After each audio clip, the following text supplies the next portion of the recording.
family, I hope you're all well. This is season 2 of our Family Matters series. As you can see, we have a whole different panel from last time. It's good you've been watching us, following us, sharing our posts and all of that. So we're just going to start with season 2 with our lovely guests on the panel. So I'll start with the lovely lady on my far right. Please, your name and what you do, please. So hi everyone, so my name is Diana Ufosu Asante. I'm a registered nurse by background, but currently working in the corporate nursing world as a nurse educator. I'm a mother of 2 beautiful girls, aged 8 and 10, and married. That's me. Okay. Okay. Go. Hi everyone, I'm Kofi Mafu.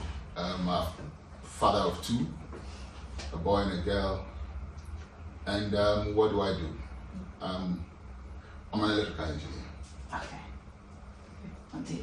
Hello, my name is Sharon Inkansa, mother of 4, 3 girls and a boy. I'm a full-time mother and environmental health officer. My specialist area is food safety. Hello, my name is Doreen. I'm an SEM teaching assistant. I'm a family contact supervisor, and very soon I'll be a social pedagogy practitioner.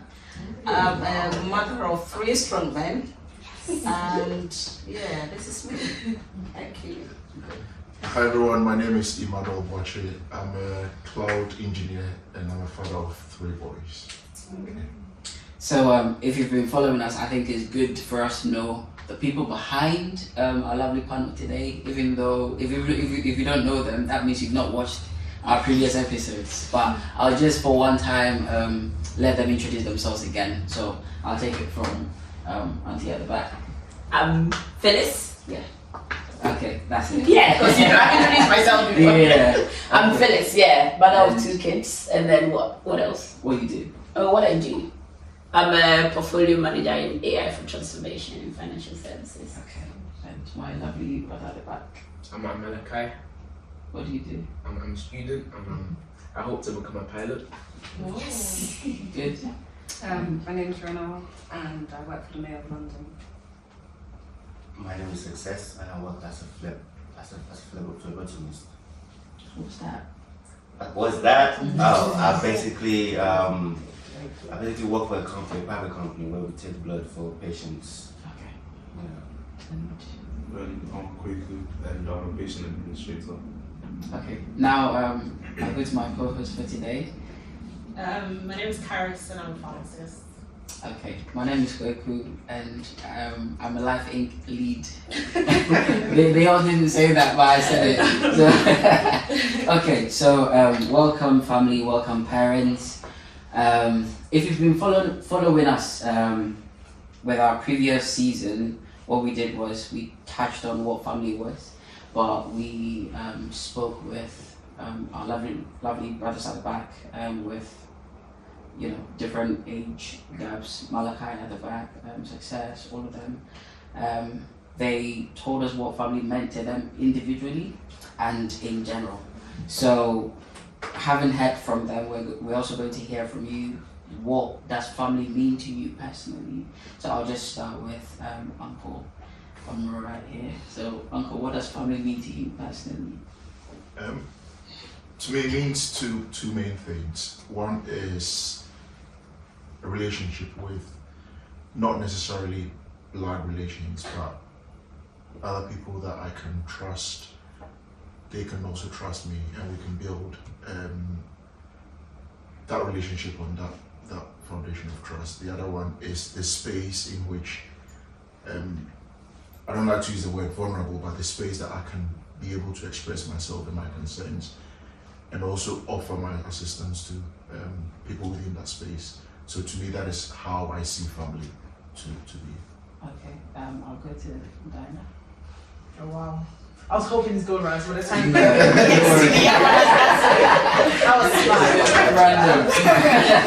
Right. So for me, I think a family it's a difficult thing to try and explain because like our brother said, you see it in 2 different ways. So I see family as in an institution where I belong. Whether I like it or not, I am there. So there is that family where you can't choose whether you like it or not. You have been born into that. And then there is the other side of what I call family that you don't have to be, say, blood related, but I choose, or it's a place where I could say, like Bartha said, you trust that person, you can speak to that person or the people, and you build something from them, even though they are not blood. So a family that I don't have a choice, I can't choose them, and there is one that I have a choice, and I decide who is that family. Okay, so Uncle. I'm not sure I can, and I'll limit because family has so many contexts, but I would just limit it to the context of not always blood, but parent, children, that context of family bond. I'm going to define what that means to me, just in that context. But like other people have said, there are different contexts or different other ways you can look at family. So for me, in that context, I see family as the fundamental building block of society. Okay. And the foundation on which society built in the context of that nuclear or extended family relationship. That's the way I would look at it. So, Mom? Why did you just out yourself?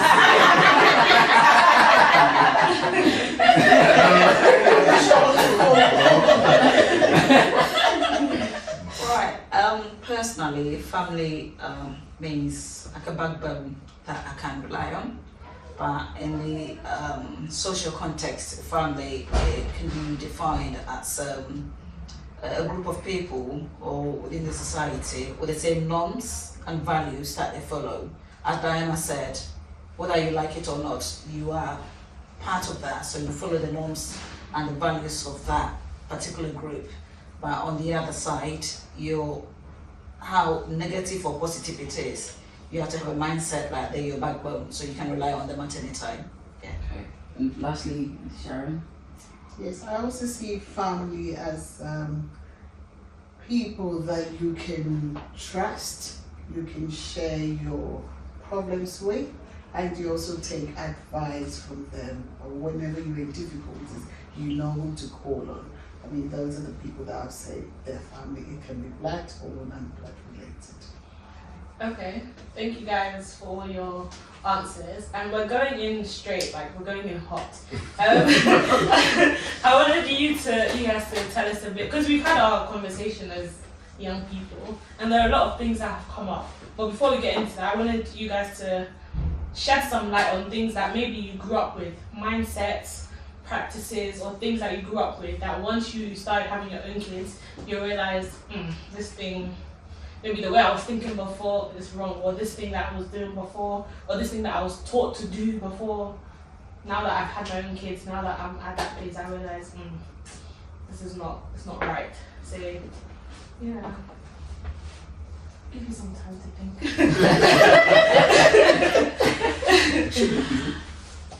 For me, I wouldn't say there will be something that is not right, because even if it wasn't, there was a learning. Okay. So it's hard to say it wasn't right. It may not be right in my sense, but to that generation or to my parents, they were doing the right thing. So it's hard to say it wasn't right, but if we want to talk about some of the things that we've learned from it in a context where we don't want our children and we don't want to apply it to our children, then we could share a few examples. And I mean, growing up, I grew up, I wouldn't say very independent, but I was quite fortunate to be born into a very beautiful family. However, I was in a very nuclear setting in which that I could go to any of my aunties and uncles without giving them advance notice. I just need to knock and then I would just be open. So that was one thing. However, when my parent traveled, that taught me a different thing. In a sense that when I was in the boarding school, the same people that I could go to, I could not see them coming to me if it was my mother. Because I know my mother, when she was there, she wouldn't even wait for visiting hours. She would come and see her child. She just needs to probably tip the watchman and say, listen, my daughter is there.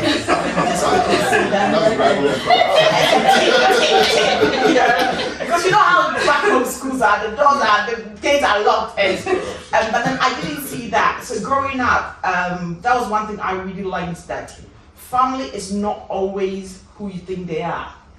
And I try and translate that to my kids. Say, yes, you may have this family, you may see them as family, but they may not be family as you think. So don't always think that you can rely on them. Think for yourself. Which in a way, and I say that's a learning because it made me very independent, in a good way and in a bad way, because sometimes I forget that I have family.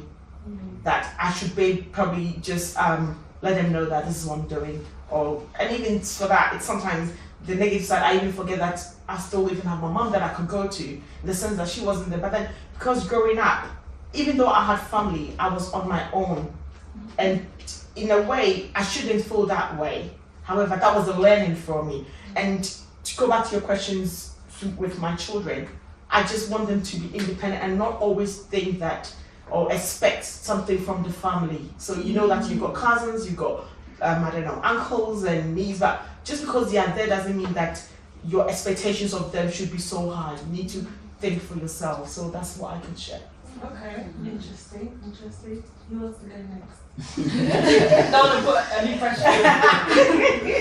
You have to hold. Yeah. So, I mean, it's a bit of a difficult question. Like Dana said, I'm not going to say right or wrong, but if there are two things that growing up and this was starting, and once again, I'm looking at the context of family, as in parents and maybe uncles. So, my parent, my dad especially, was a very, very strict person.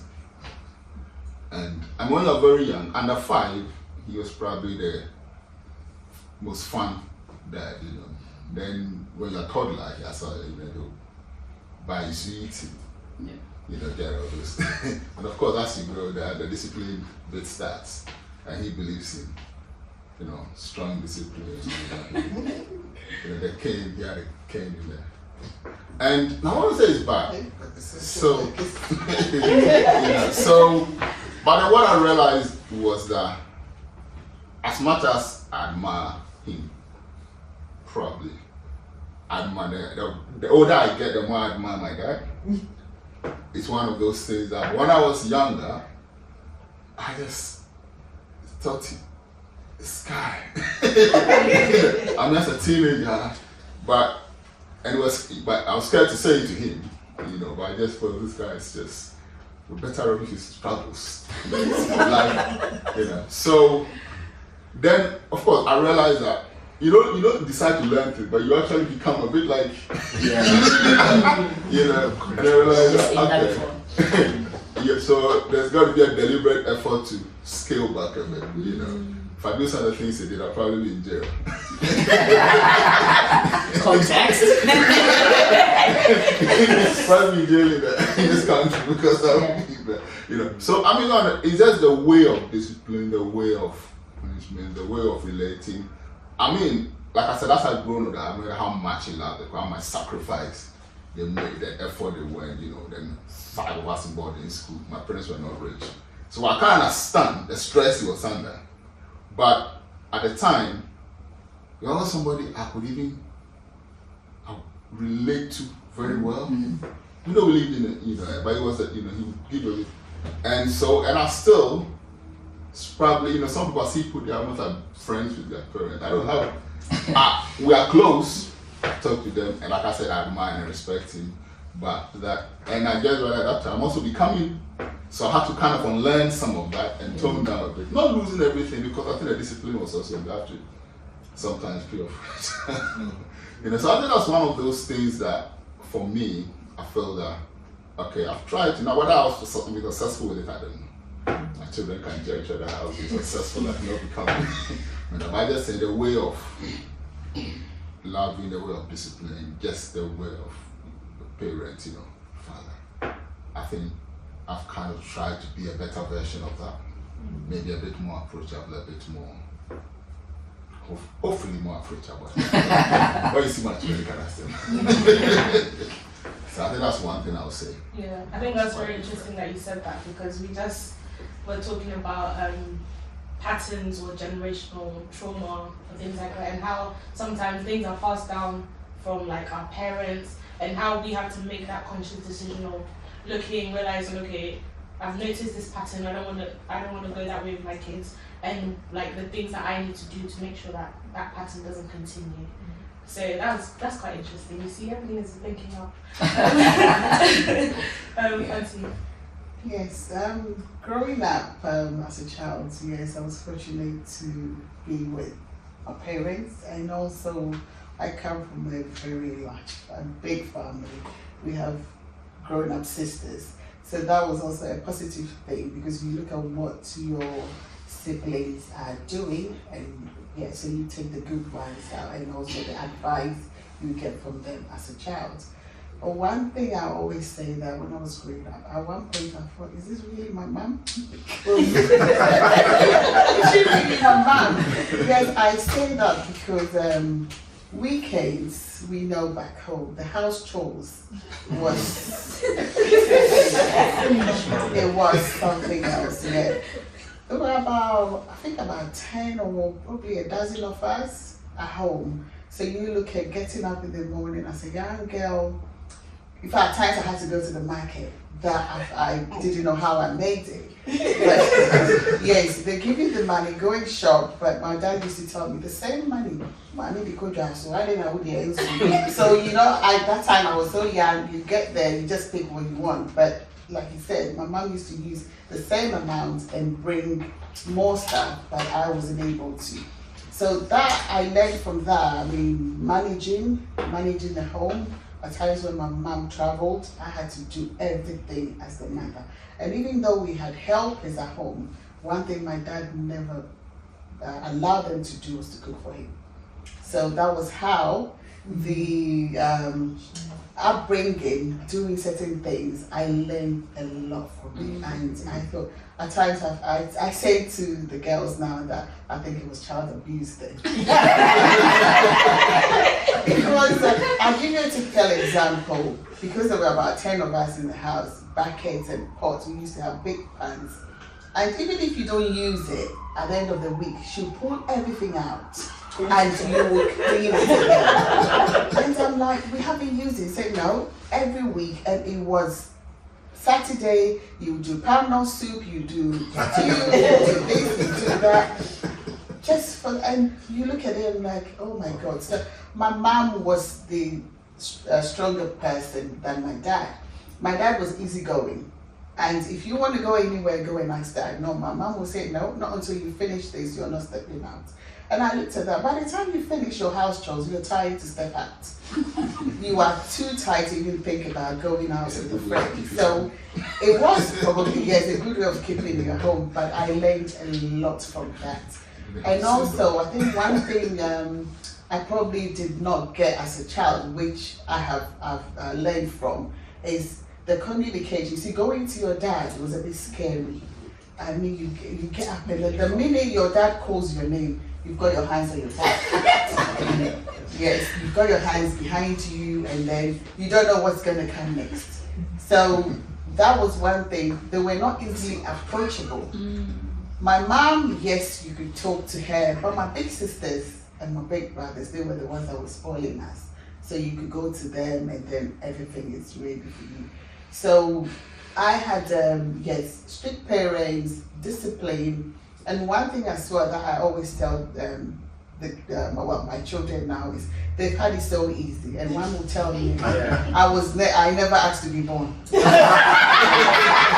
was what It was so good. We need to edit it. Don't worry. Yeah, so for instance, before you go and sit in the car to go to school, my dad will make sure that you've laid your bed, your bedroom is so, your bed is so tidy. So you go and sit in the car, 4 of us going to school, and you know that when you are late, you're all going to get punished in school. So one person, so you go and make sure that you all do the right thing, so you don't all get punished equally. And I think that I saw, because my dad was very, I mean, he's still alive, bless him, 103, and he was a disciplinarian. He was just go and open your bedroom door and check if that's been done. If not, in the car, you get up and go upstairs and go and do it. So that means if I don't do it, the three of us will be late for school and then you get punished there. So these are some of the things that our kids are so fortunate that the upbringing that we had that has helped me to become who I am today, especially with my cooking skills. That's one thing I like. So we now, I mean, communicating with our children, I find that very, very, very important. So we have to open our arms anytime they can feel free, come to you, talk to them. All the issues they face. I mean, I see him as I say, oh, what's wrong with you? Oh, I'm okay. What's going on? I'm okay. But I mean, probably he's the boy. But the girls will call me, oh, mom, you know, this is what happened. And if anything happens to me outside, they'll tell me, mommy, this is what's happening. And then you also give your piece of advice as a mother. So yes, Ghana, the discipline, but here, unfortunately, our kids have they find it too easy and very national.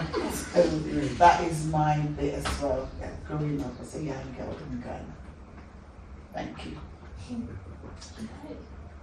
Right. Getting hot in here. My upbringing was a bit of a mixture. I grew up as a young girl with my step family. I really don't like using that word step, but in some circumstances you have to use it. The best thing I remember when I went to my stepmom the first day, the evening, we had a bucket filled with water in the middle of the bathroom. She got 2 chairs. Sit here, I sit there, and then we bath together. The next day, we went out and we met a gentleman, and he was like, oh, who's this young girl? She was like, oh, that was my daughter. Don't you remember when we were in secondary school, I was pregnant and everyone said I had a baby? He was like, no, you didn't. She said, yeah. So she never, ever let anybody know that I'm not her biological daughter. When my brother after me was a baby, so he grew up seeing me as a big sister. There was no separation at all until it got to a point, family members talking, neighbors and that. That's when he got to know the difference between us. My step-granddad married 2 women, but my stepmom's mom and then the other wife had a lot of children. So due to some circumstances, the other wife took me as her daughter.